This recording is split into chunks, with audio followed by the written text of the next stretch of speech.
Bueno, hoy estoy con José Fernando, más conocido como Nando. Mira, para mí él antes era como una cárcel mental. Fue para mí liberador, obviamente inició un proceso bastante profundo en ese momento.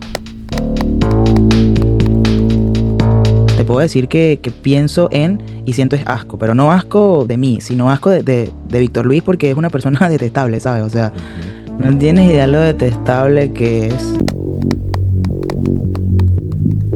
Y ahí es cuando ella me dice, bueno, es que piensa, si tú y yo nos vemos, nos vamos a abrazar, quizás nos agarremos la mano, nos demos un beso, bueno, él quiere ver eso. En ese momento fue cuando yo me encendí. Yo dije, pero ¿qué le pasa a este enfermo? Ya me dañó una vez cuando me hizo aquello y ahora quiere dañar esto que para mí es tan bonito. Y ahí fue cuando yo lo enfrenté y le dije... Bueno, hoy estoy con José Fernando, más conocido como Nando. Hoy vamos a tener una conversación agradable, una conversación que el objetivo principal es básicamente llevar esta información, llevar educación, llevar un poco de cultura y seguramente también de llevar propósitos a la comunidad que nos vaya a escuchar. En este momento, Nando, voy a iniciar haciéndote la primera pregunta porque una de las cosas que más me llamó la atención de tu proceso es que has transformado el dolor en objetivo, en propósitos, y eso es lo que te quiero preguntar para iniciar. Básicamente, ¿qué significa para ti haber decidido hablar? Mira, para mí hablar de mi experiencia de abuso sexual infantil fue un antes y un después. Si te soy honesto, la primera vez que yo conté, que se lo conté a mi mamá, hace ya 10 años, yo tenía 21 años, no lo hice precisamente porque yo dije, voy a hablar. No, lo dije más como por presión. Una presión de necesito cuidar a otras niñas, a otros niños, a otras personas, y para que mi mamá me crea lo que yo le estoy diciendo, tengo que contar mi historia. Yo para aquel momento estaba estudiando psicología y se presentó la situación de que una prima estaba teniendo conductas bastante fuera de lugar, que no eran comunes para su edad, y a mí se me prendió una alarma. A mí algo me dijo, hey, aquí hay algo que está pasando, que le tienes que prestar atención y que tienes que hacer ver para que puedan ayudarle y la puedan apoyar. Pero yo hablaba, y entraba por aquí y salía por acá. O sea, yo les contaba desde un punto de vista conductual, y como que simplemente hacían caso omiso. Y un día hablando con mi mamá, ella me preguntó, oye, pero tú también tenías esas conductas. ¿Alguien abusó de ti? Y recuerdo que mi mamá lo hizo como de una forma, ¿sabes? Como sonriente, ¿no? Como de, hey, pero tranqui, o sea, no... Y bueno, yo tuve que trabajar en serio y decirle, sí, yo fui víctima de abuso sexual infantil y por eso sé de qué te estoy hablando, porque yo también pasé por ahí. Entonces, en definitiva, más allá de haberlo contado por presión, de que me creyeran, de que entendieran, de que yo estaba hablando con propiedad, fue para mí liberador. Fue para mí liberador. Obviamente inició un proceso bastante profundo en ese momento, porque yo nunca le había contado a mi familia de forma directa lo que me había pasado. Entonces, haberme permitido de esa manera contarlo, de forma indirecta inició ojo, yo no sabía que estaba iniciando un proceso dentro de mí en ese momento, ¿ok? Yo solo me quité un peso de encima. Y ya después vino todo lo que fue la gestión de las emociones, las reacciones, los pensamientos de otras personas, el encontrarme de frente con que todos mis temores se estaban cumpliendo. De lo que dijeron, lo que pensaron, los comentarios, el por aquí, el por allá. Me sentí muy expuesto, me sentí desnudo y desnudo y expuesto de frente a personas que no entendían la situación, que no estaban siendo nada empáticos conmigo. Y bueno, creo que esa fue la parte más dura, ¿sabes? Tener que enfrentarme a pensamientos muy alejados de la empatía y del acompañamiento que yo necesitaba para la magnitud de lo que yo estaba contando. Sí, claro, por supuesto. Ahí me estás diciendo también, te sentías, se sintió liberador, pero ¿desde qué punto de vista o desde qué aspecto tú sientes que esa libertad llegó a ti? ¿Desde la seguridad? ¿Te sentiste más seguro? ¿Te sentiste de repente entendido, abrazado, comprendido desde cierto aspecto? Aunque me estás diciendo que muchas de estas personas que empezaron a enterarse y a recibir esta información, a conocer un poco más de tu historia infantil, de repente no tenían la capacidad comprensiva en ese momento, pero tú te sentías más liberado. ¿Desde qué aspecto te sentías más liberado exactamente? Mira, me sentía liberado básicamente porque era un secreto que yo había cargado desde los 7 años yo solo. No te voy a negar que sí llegué a comentárselo a algunas amistades muy cercanas. Nunca decía el nombre de mi abusador, simplemente contaba que yo había pasado por esa experiencia. Pero en ese momento fue diferente, porque en ese momento yo pude decir abiertamente, por lo menos con mi familia, me pasó esto, fue esta persona, y en ese momento fue como que un secreto que era solo mío, ya no era solo mío. Digamos que el peso de esa información ya no recaía sobre mí solamente.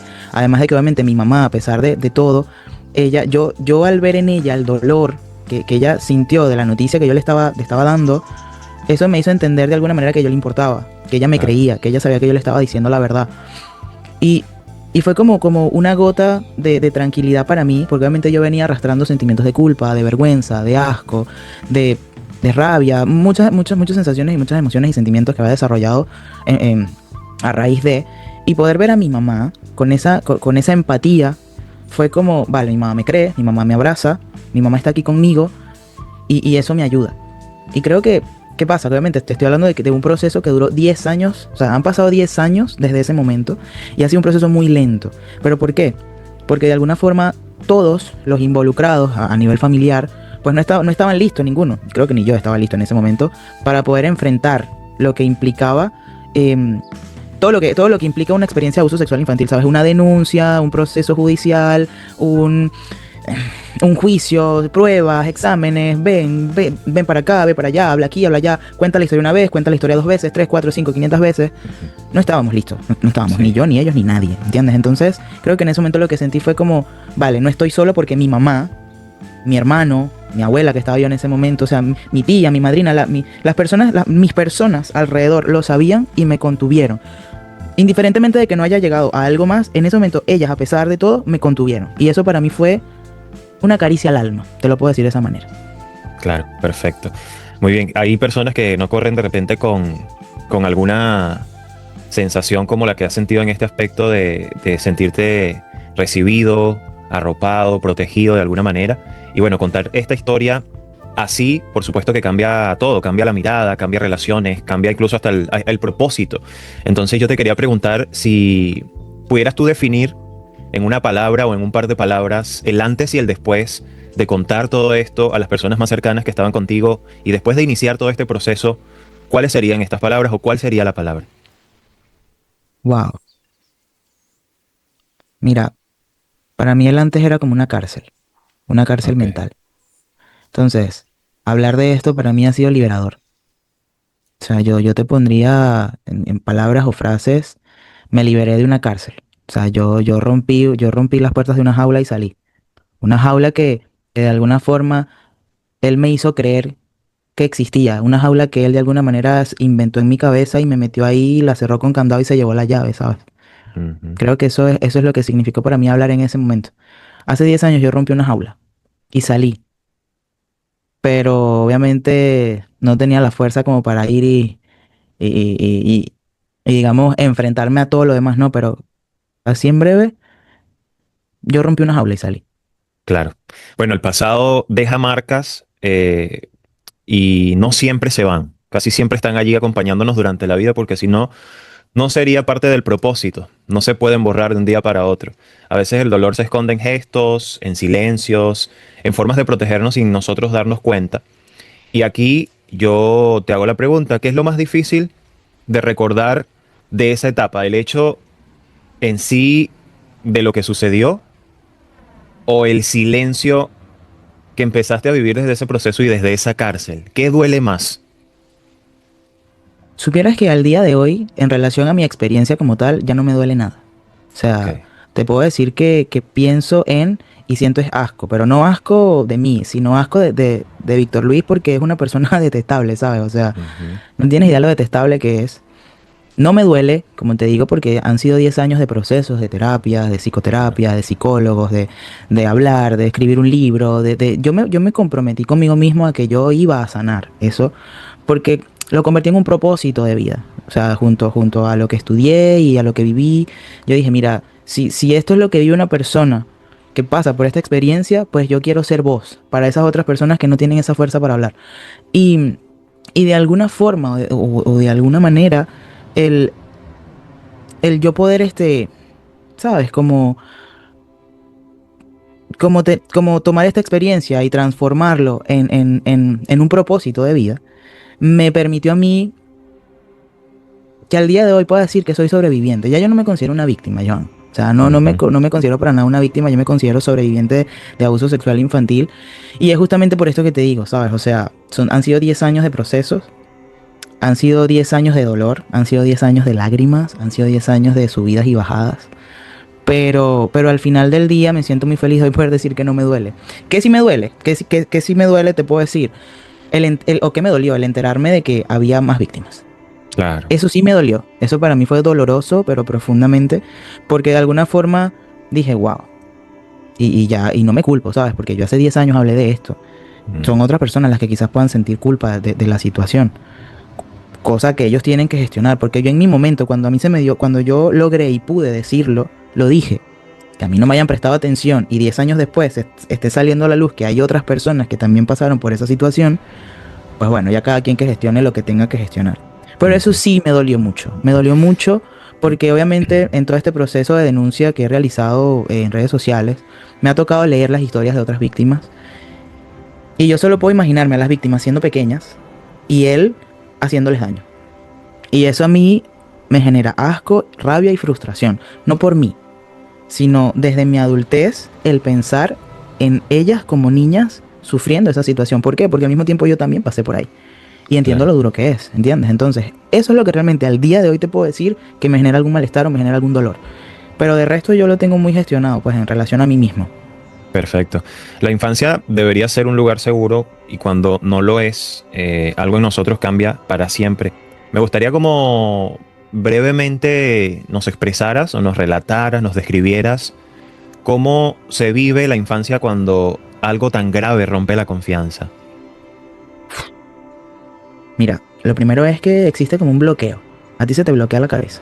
Un bloqueo total de que hay muchas cosas que simplemente tú no recuerdas. O sea, es como que tú sí que obviamente buscas la forma de cuidarte de cosas que son, o sea, son recuerdos asociados a emociones tan intensas que lo que tu mente busca es como bloquear porque tú no lo puedes gestionar con esa edad, básicamente. Entonces, digamos que lo más difícil de ser niño y haber pasado por esta experiencia, bueno, ya digamos, lo más difícil de llegar a la adultez habiendo pasado por esta experiencia es recordar. Entonces, Claro. ¿qué te puedo decir yo?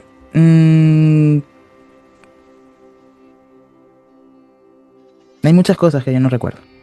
O sea, Ok. de mi infancia. Fue de sensaciones.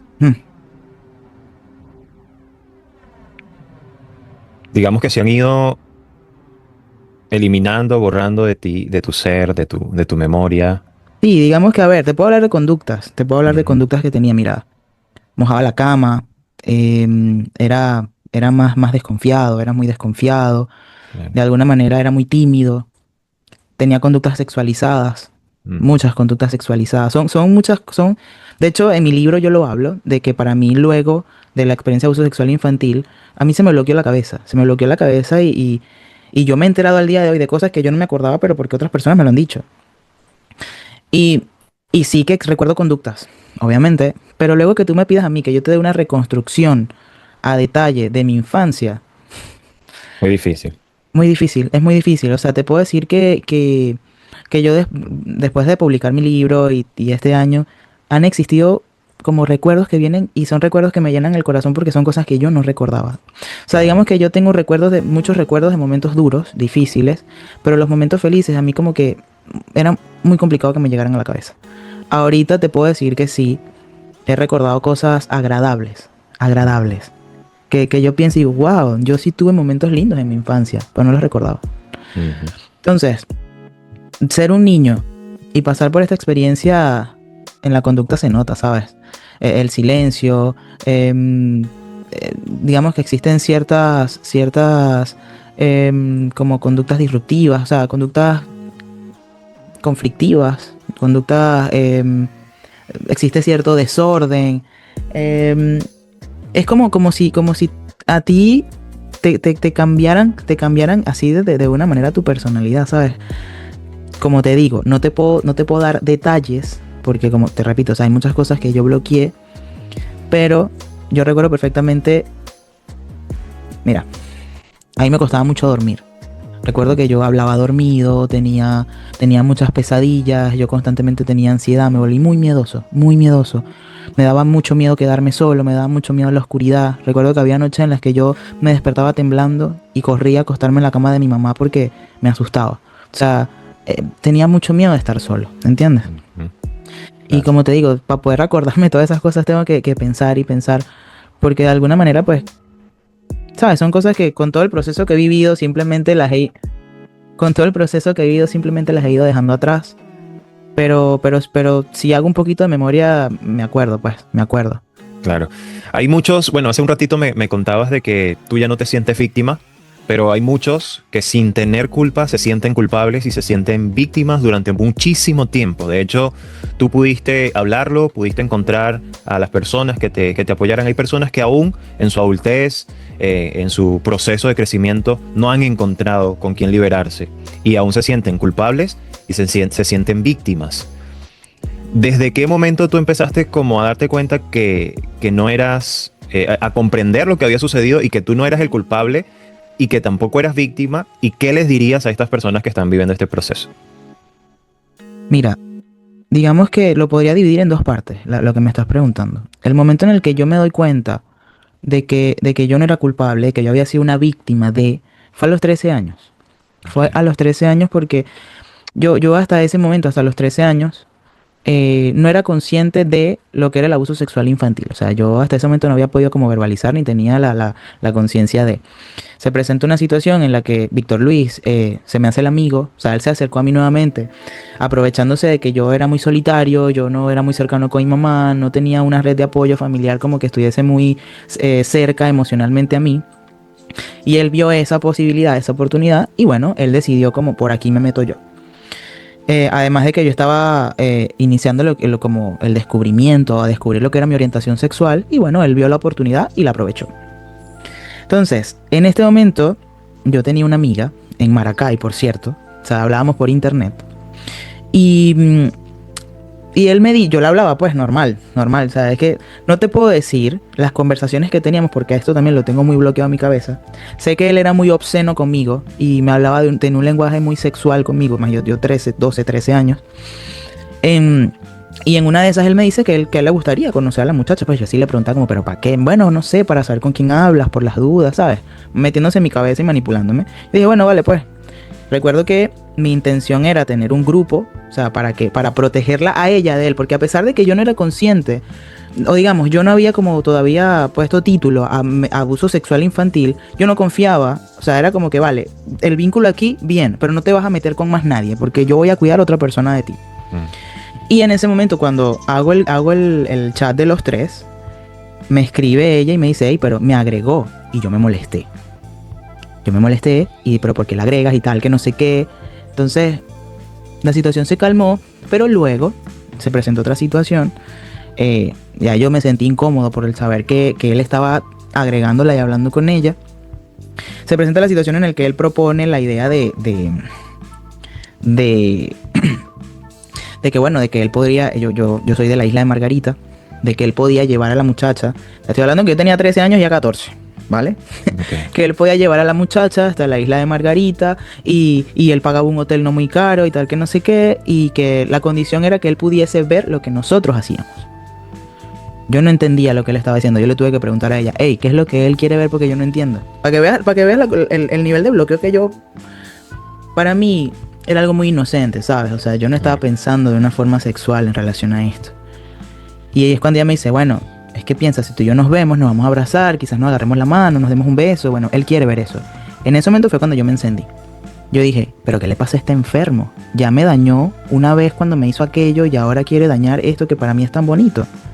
Y ahí fue cuando yo lo enfrenté y le dije, si tú hubieses tenido una hija hembra, le hubieses hecho lo que me hiciste a mí.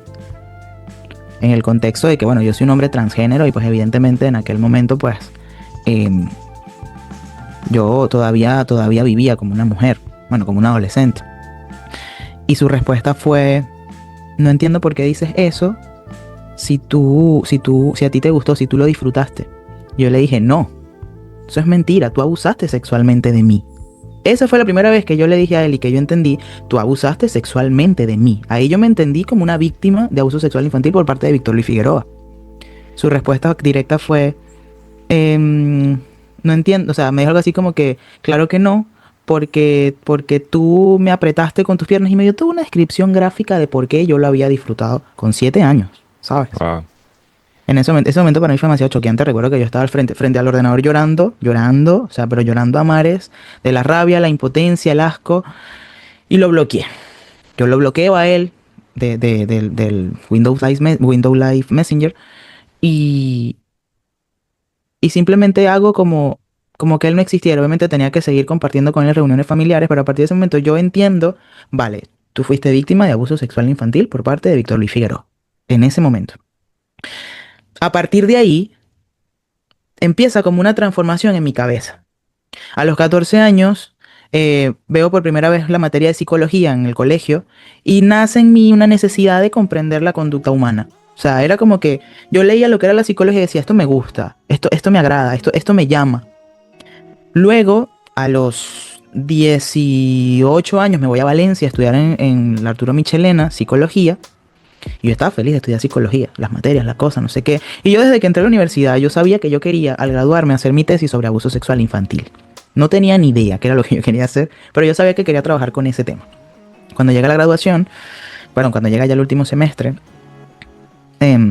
la profesora de, no recuerdo la materia, yo le planteo mi idea. Y ella me dice, bueno, pero ¿por qué no haces algo así como fortalezas de adultos que fueron víctimas de abuso sexual infantil? Y yo dije, eso es.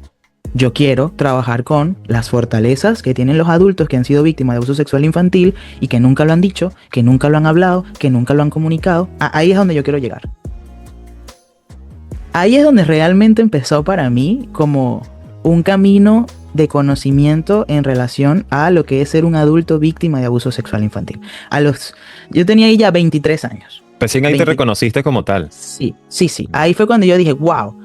Hay algo aquí que tiene fuerza, hay algo aquí que es poderoso. Y mucho más, Johan, porque... ¿Johan o Johan? Johan, vale. Y mucho más, Johan, porque en ese momento conocí a otras personas que, al igual que yo, habían sido víctimas de abuso sexual infantil. Y desde la fenomenología, no, o sea, me encontré con personas que habían experimentado tanto las secuelas como también las fortalezas de las que uno se aferra y de las que uno se aguanta para poder salir del hueco en el que te mete a ti el ser víctima de abuso sexual infantil. Entonces, haber hecho este trabajo, haber logrado conectar con tantas personas, de hecho mi trabajo fue mención excelencia con mención publicación. Pasa que bueno, yo me voy de Venezuela y al final, no, o sea, eso yo lo dejé ahí, no fue a más. Pero ahí es cuando yo digo, aquí hay algo fuerte, intenso, que te llena, que te mueve. Yo luego salgo de Venezuela. Yo pasé por depresiones muchas veces. Bueno, muchas veces, unas 4 o 5 veces. Pero depresiones que para mí fueron muy duras. En el 2019, yo estando en Colombia, fui al psicólogo, fui a terapia. Pasé por muchos terapeutas, o sea, dependiendo del momento. Y fui aprendiendo de cada terapeuta algo distinto. En el 2020, 2021, estando en pandemia, yo digo, bueno, ¿para dónde te vas a ir? Vale, vámonos a España. Y era justamente pensando, ok, pero es que tú ¿qué quieres hacer a nivel profesional? ¿Qué quieres hacer a nivel profesional? Entonces es cuando empiezo con mi Instagram. Y cuando yo empiezo con Instagram, lo primero que yo hago es publicar mi historia de abuso sexual infantil en video. Yo publico mi historia de abuso sexual infantil en video sin decir nombres. Yo simplemente doy como la información de lo que pasó de inicio a fin en relación a mi experiencia de abuso sexual infantil.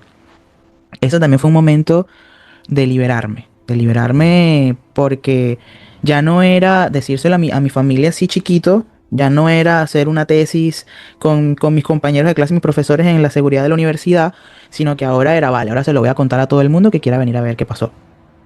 Al punto de que ahorita el video tiene en YouTube 90.000 reproducciones y yo digo, jamás pensé que mi historia pudiese llegar a ser vista por tantas personas. Vale. Entonces, yo publico el video, recibo muchísimo apoyo, también recibí una llamada del hijo menor de Víctor Luis Figueroa, diciéndome que eso era mentira y que lo tenía que eliminar. Saqué la fuerza de por allá no sé dónde y le dije, no lo voy a eliminar porque yo no digo el nombre de nadie. Y eso fue así, él abusó de mí, temblando le dije esto. Y él simplemente colgó la llamada. Inicio yo mi Instagram empezando en dirección a abuso sexual infantil, secuelas, todo esto. Dame un segundo que apago aquí. Sí, tranquilo. Y, y bueno, digamos que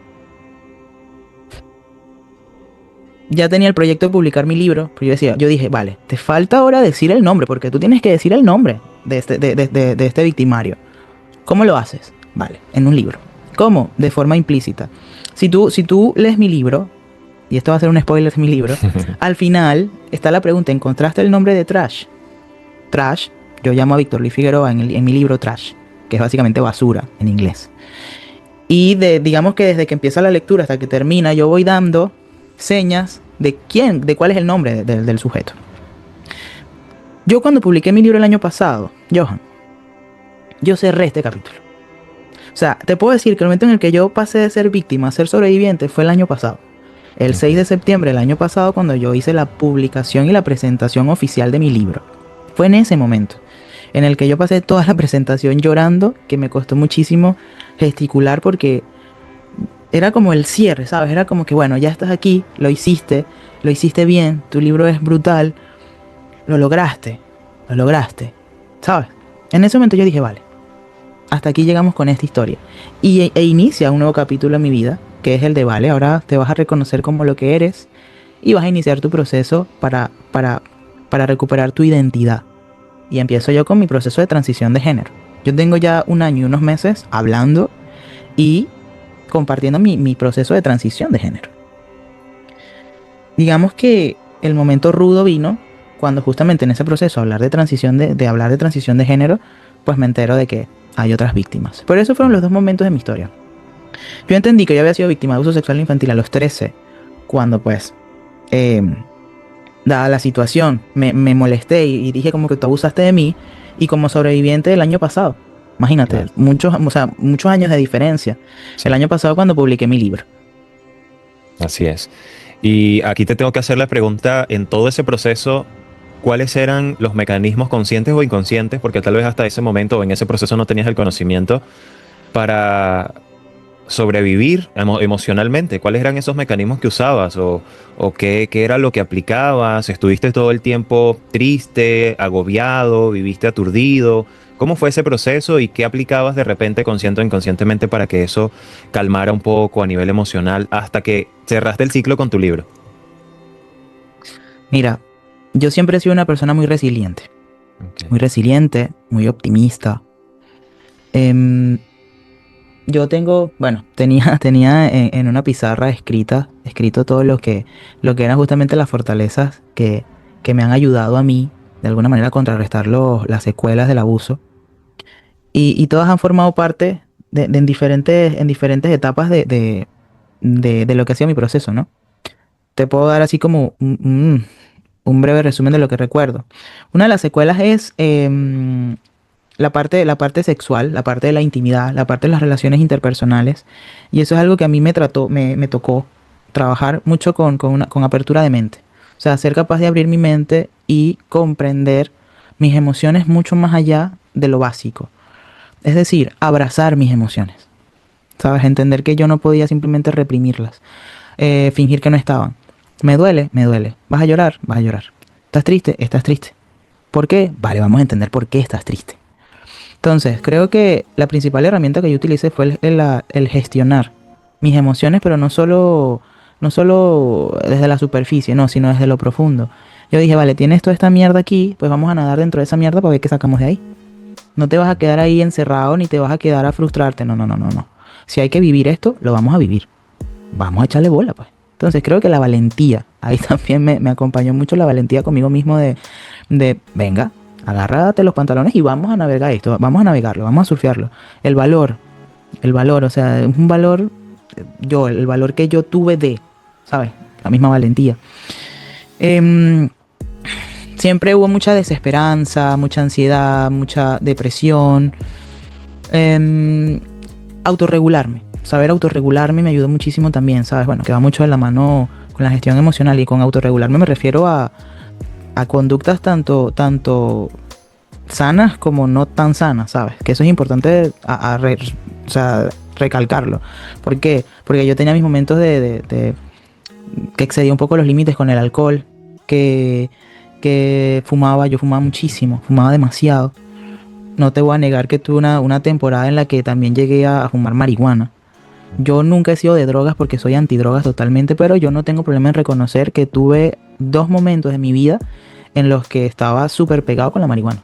Uno fue durante la universidad, durante la carrera universitaria, y creo que fue justamente por los días en los que yo le conté a mi mamá por primera vez. Y luego fue estando en Colombia. Estando en Colombia. Y no sé por qué siento que también fue por los días en los que grabé el video de... Ahorita no me acuerdo, si te digo que fue así exactamente te miento. Pero fueron esos dos momentos. Uno en la universidad y otro en Colombia. Te puedo decir que yo tengo ya aproximadamente unos 4 años que no fumo marihuana y un año que no fumo cigarrillo. Claro. El mismo año que tengo en el que el alcohol ya es como que lo tengo muy comedido, ¿sabes? Es como que no me apetece mucho el alcohol. Pero te estoy hablando que eso es de un año para acá. Justamente que coincide en el tiempo de cuando yo me cierro pues este capítulo. Y digo, ya yo soy sobreviviente, ya yo para atrás ni para coger impulso. Ujú. Pero en líneas generales estas fueron como las que yo utilicé para poder, ¿sabes? Claro, y Apertura de si mente. de repente si las ponemos cara a cara, preferiríamos los vicios porque en otros casos las personas prefieren quitarse la vida. Sin Correcto. embargo, entendemos también que este proceso tan duro de los vicios, que a veces puede llegar a digamos, a un nivel extremo, la persona igual se está matando poco a poco. Entonces es importante que entiendan que deben buscar ayuda profesional. Correcto. Tú nos has comentado que has buscado muchísima ayuda profesional, que has pasado de un terapeuta a otro. Y a este punto de tu vida, debo preguntarte si, para que me respondas con sí o no, ¿aún sientes rencor, José Fernando? Hacia él, hacia Víctor Sí, Luis. hacia todo el contexto, hacia todo lo que te sucedió de repente, aunque hayas encontrado el propósito, hacia el victimario, ¿aún sientes rencor? Mira, si la pregunta es directamente de si yo siento rencor hacia lo que él me hizo a mí, Ujú. no. No Ok, siento nada. O sea, en relación a lo que viví yo, no siento nada. Te lo ok. juro. Y lo he reflexionado mucho los últimos días y la respuesta es no. No siento nada. Es que no me da ni frío ni calor. El último año para mí fue brutal. O sea, yo estaba en la mía, tranquilo, no sé qué. Todo cambió hace una semana con todo lo nuevo, pues. Pero de resto, en Ujú. relación a mí, nada. Y podríamos decir que hubo un antes y un después con el rencor, o con odio, o con lo que hayas sentido durante toda tu vida. Es como hubo un chip, algo que te cambió, un suceso, algo tan brutal que dijo, nada, esto me cambió la vida o esto me va a cambiar la vida. Ya no tengo que pensar en esto como algo negativo. ¿Hubo algo que haya cambiado ese chip en algún momento específico que no nos hayas dicho en este momento? Sí, claro, mira, recuerdo perfecto que fue justamente escribiendo mi libro, Ok. en el que ya yo tenía toda la teoría de lo que significaba el perdón. Obviamente, cuando tú estudias psicología, pues a ti te hablan mucho de la terapia del perdón y no sé qué, el que perdonar es importante, patatín, patatán, incluso a nivel católico, a nivel religioso también te lo dicen, ¿no? Eh, y escribiendo uno de los capítulos, como te digo, mi libro fue altamente terapéutico para mí. Yo recuerdo que ese momento en el que yo sentí que algo cerró fue cuando yo escribí, palabras más, palabras menos, no textual, te perdono para poder perdonarme. Entonces, ahí fue cuando yo sentí realmente que algo yo había soltado. Cuando yo entendí que si yo seguía guardando todas esas emociones negativas dentro de mí, no le estaba haciendo un daño a él, me estaba haciendo un daño a mí mismo. Claro. Entonces, yo dije, mira, si yo lo que tengo que hacer para yo simplemente dejarme caer y ser humano es aceptar que nadie es perfecto, que la maldad existe, que la pregunta no es por qué a mí, sino por qué no. ¿Por qué no me pudo haber pasado esto a mí? O sea, si le puede pasar a cualquier ser humano. Pues entonces yo simplemente te perdono, Víctor Luis. Te perdono para yo poder perdonarme por tantas cosas que yo sentí en todo este proceso que de alguna forma nos involucró a los dos. Pues ya está. Tú carga tú con tus mierdas, que entonces ya yo me libero de las mías. Fue en ese momento específico, Johan, cuando yo entendí que yo debía perdonar para perdonarme. Bien. Hay muchas víctimas que de repente aún tienen mucho odio, mucho rencor, pero al mismo tiempo coraje porque siguen viviendo. Entiendo que muchas víctimas prefieren quitarse la vida. Entonces, aquí de repente podemos darles alguna frase que les pueda ayudar a salir de todo eso. Yo te voy a dar la responsabilidad a ti, pero haciéndote la pregunta, ¿cómo se sana sin olvidar y cómo se recuerda sin volver a sufrir? Mira, decirte que una experiencia de abuso sexual infantil se olvida es mentira. Te miento porque el hecho de que yo te diga hoy que yo perdoné para perdonarme, que ya yo no odio, que ya yo no siento rencor, que ya no siento nada, no significa que yo no recuerde la experiencia, ¿sabes? O sea, yo todavía tengo en mi memoria todos los recuerdos de ese momento. Lo que pasa es que yo he tenido que comprender que forman parte de mi historia, ¿sabes? Forman parte de todas las experiencias, positivas o negativas que yo he vivido. Y al final del día lo que tengo que hacer con esa experiencia es lo mismo que hago con todas las demás. Aprender. ¿Qué tiene esta experiencia para enseñarme? ¿De qué forma esta experiencia me transforma a mí por dentro? ¿De qué manera puedo utilizar todo esto que viví para ser una mejor persona, para ser un mejor ciudadano, para poder llevar un mensaje al mundo? ¿Qué me deja? Entonces, por ese lado, decirte que se puede olvidar, no se olvida. O sea, por eso pienso, por eso digo, pues, que obviamente para tú poder sanar tienes que hablar, pero es que hablar no significa que vayas a olvidar, Claro. ¿entiendes? Entonces, piensa en esto. Si tú te callas porque piensas que fingir que no pasó te ayuda y siempre lo vas a recordar, pues mejor hablas, lo sanas, lo liberas, igual no se te va a olvidar, pero por lo menos te vas a sentir mejor contigo mismo, ¿sabes? Como que, bueno, por lo menos estoy liberándome de esto. Mm. Y luego me dijiste algo así como recordar. Sí, Dime, ¿cómo era en este caso, cómo se sana sin olvidar y cómo se recuerda sin volver a sufrir? ¿cómo se recuerda sin volver a sufrir? Pues es lo mismo, ¿sabes? Es bilateral. O sea, una cosa está anidada a la otra. Como te digo, yo recuerdo mi historia y yo simplemente me abrazo. ¿Sabes? Yo pienso es en mí en ese momento y me abrazo. Me abrazo muchísimo, muchísimo, muchísimo. Y, y, y digo, bueno, fue lo que nos tocó, Nando. Fue lo que nos tocó. Y míranos hoy, lo grandes que somos y lo mucho que hemos hecho con esto y cómo estamos logrando tantas cosas a partir de toda la luz que hemos logrado sacar de tanta oscuridad. Entonces, es eso básicamente, ¿sabes? No se olvida una experiencia traumática como esa. Es Claro. mentira, no se olvida, es falso. Se resignifica, se transforma, se, se convierte en las emociones de una cosa a otra y se convierte en voz. O sea, se convierte en voz para poder llegar a otras personas y hacerles saber que sí hay una forma de, de, de, de, de encontrar paz, ¿sabes? Y tranquilidad mental cuando de abuso Así sexual es. infantil se trata. Así es. Yo me acabas de recordar como una frase que siempre usamos, que es hablar sana, pero denunciar transforma. Y aquí podemos pasar ya un poco a la parte de la justicia, ¿no? Que lamentablemente cuando se habla de justicia, la realidad suele ser un poco más lenta, ¿no? Más lenta que el dolor, básicamente. Entonces aquí la pregunta para ti sería, ¿qué te ha enseñado todo este proceso sobre la justicia humana? Mira, quisiera decirte que ya tengo el aprendizaje de lo que es la justicia humana, pero todavía no ha llegado esa justicia humana, ¿vale? O sea, estamos todavía a la espera de ver qué es lo que va a pasar. Pero lo que te puedo decir es que se tiene la falsa creencia de que las autoridades no nos van a ayudar y que entonces eso termina dándole peso a guardar silencio. No digas nada porque es que no vale la pena.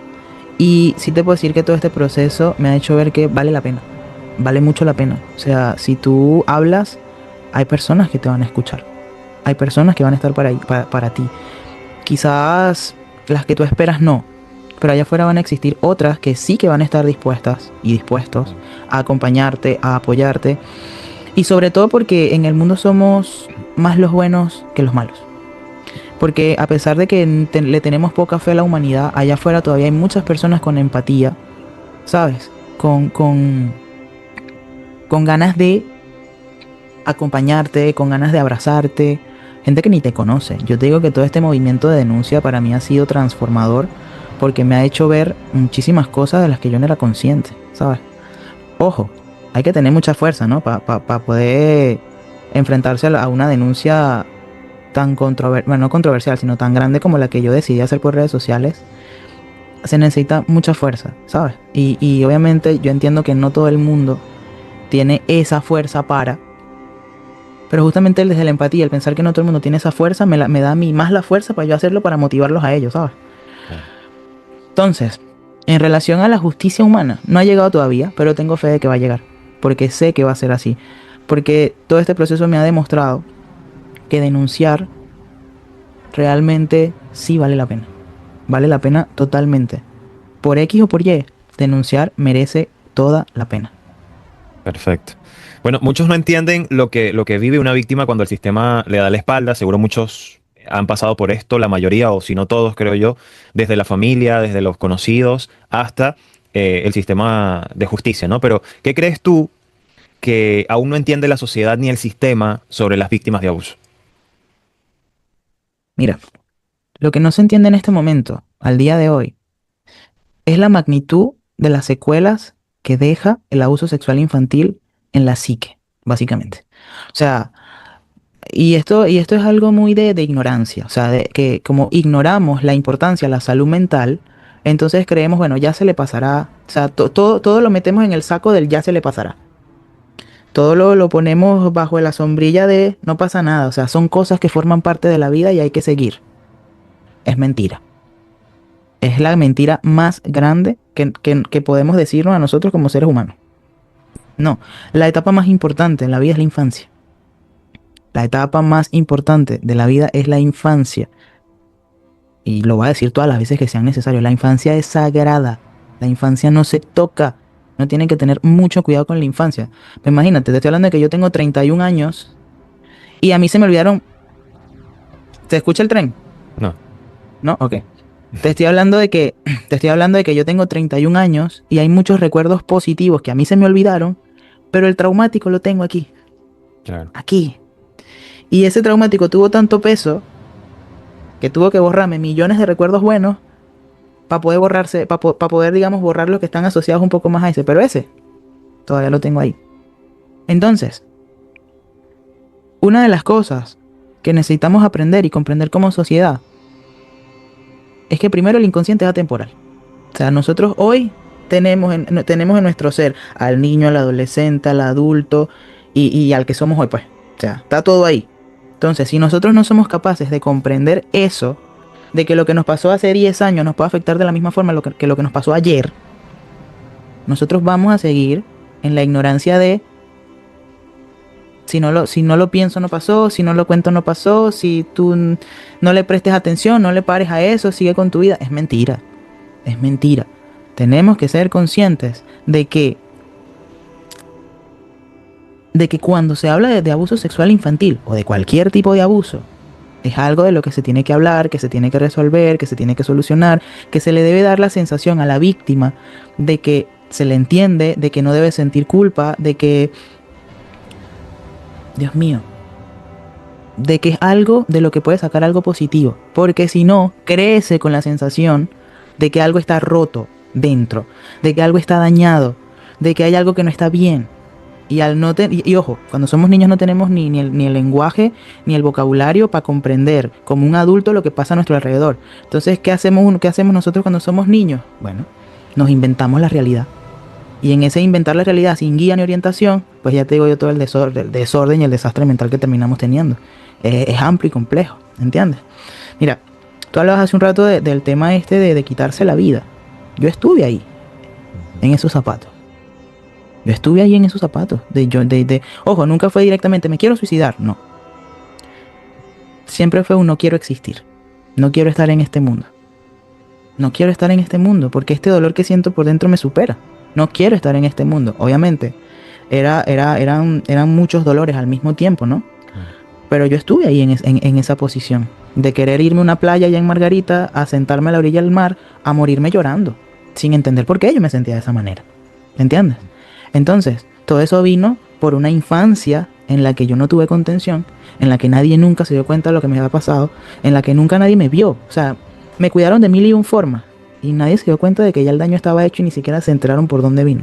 Entonces, tenemos que ser más conscientes de la importancia de la infancia, estar más atentos y no tener miedo a enfrentar las cosas. ¿Por qué? Porque después que el daño está hecho, lo que viene es o lo solucionas o buscas ayudar a la víctima, o ese niño va a crecer sintiéndose, bueno, pues como la peor mierda de este mundo. Sí, así es. Bueno, hay muchas personas que te van a escuchar en esta conversación, o bueno, prácticamente sí, es una entrevista, una conversación, pero hay muchos que no, aún así escuchándote, se van a atrever y hay otros que no. vamos a dirigirnos a esos que tal vez no. ¿Qué les dirías a quienes todavía sienten ese miedo o esa vergüenza de contar lo que vivieron? Mira, una de las cosas que yo entiendo desde la empatía es que no es fácil hablar de esto.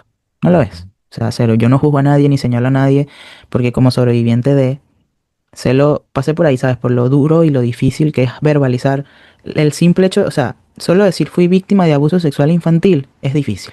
Imagínate tú decir quién lo hizo. Claro. Entonces, siempre vamos a tener opciones. Siempre, a ti que me estás escuchando, que pasaste por una experiencia de abuso sexual infantil, siempre vamos a tener opciones. No hace falta que se lo cuentes a tu mamá, a tu papá, a tus hermanos, a tus amigos, no. Siéntate tú con un cuaderno.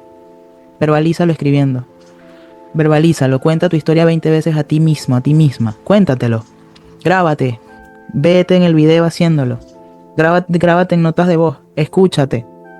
Contigo mismo también funciona, porque es que no se trata de que el mundo lo sepa, se trata de que tú lo exteriorices, de que tú puedas primero contigo mismo decir, vale, esto que me pasó se llama de esta manera. Y una vez que tú tengas la fuerza y el valor de hablarlo contigo mismo, sin vergüenza, sin miedo, contigo mismo, que aquí es donde viene la cosa, porque el primer límite somos nosotros, la primera barrera somos nosotros, porque es que no somos capaces ni de decir, ni de hablarlo con nosotros mismos. Entonces, primero tenemos que atravesar esa barrera. Primero, háblalo contigo. Y después de un tiempo, cuando ya tú lo tengas súper gestionado contigo, busca a una persona en quien tú confíes, con quien te sientas en calma, con quien te sientas en paz, y le dices, quiero contarte algo. Y cuéntaselo. Cuando se trata de abuso sexual infantil en la adultez, no se trata de denunciar para que lo metan preso. No. Se trata de que tú puedas sanar.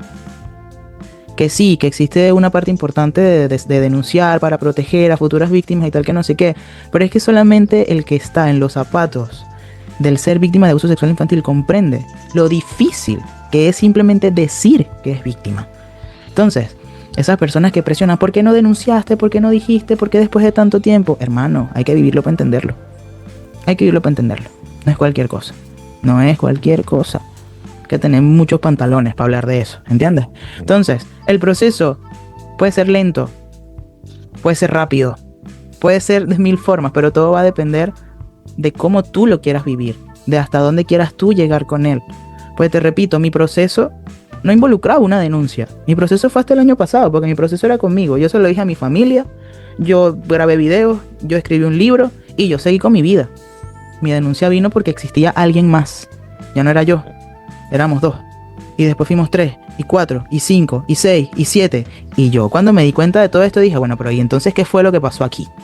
Entonces, yo no hice una denuncia, y esto para que entiendan las personas que me escuchen, yo no hice una denuncia por mí, y lo voy a seguir diciendo, porque lo mío lo sané yo de otra manera. O sea, mi objetivo no era, vamos a meterlo preso, ¿no? ¿Qué me importaba a mí? Porque es que lo mío no era venganza, yo no quería vengarme de él, yo quería sentirme bien conmigo mismo para poder ser funcional en el mundo. ¿Me explico? Eso vino después. Entonces, lo primero y más importante es que ustedes, tú, desde tu individualidad, sanes. Y te permitas ese proceso paso a paso de hormiguita, pasito a pasito, cortico, chiquito, pero que lo hagas. Piensen, mi proceso duró 10 años. Y en ningún momento de los 10 años yo pensé, lo voy a meter preso. Jamás. Nunca. Eso pasó ahorita, en un nuevo proceso que no es mío, que es de ellas, de las otras víctimas, que yo he decidido apoyarlas y darles esa fuerza que a mí nadie me dio para denunciarlo, que es diferente.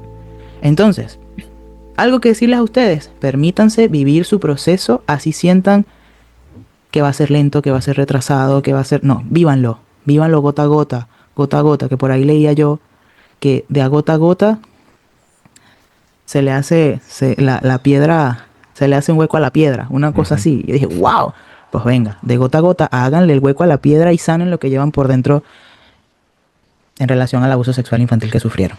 Sí, que al final el enfoque es en ustedes mismas, ustedes mismos para encontrar la libertad. Entonces, en este punto, ¿para ti qué significa la libertad?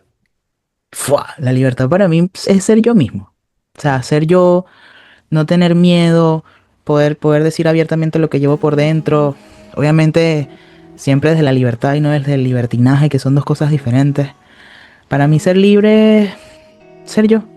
ser yo mismo, ser auténtico, no sentir vergüenza de quién soy, ¿sabes? De mi historia, sobre todo. No sentir vergüenza de mi historia.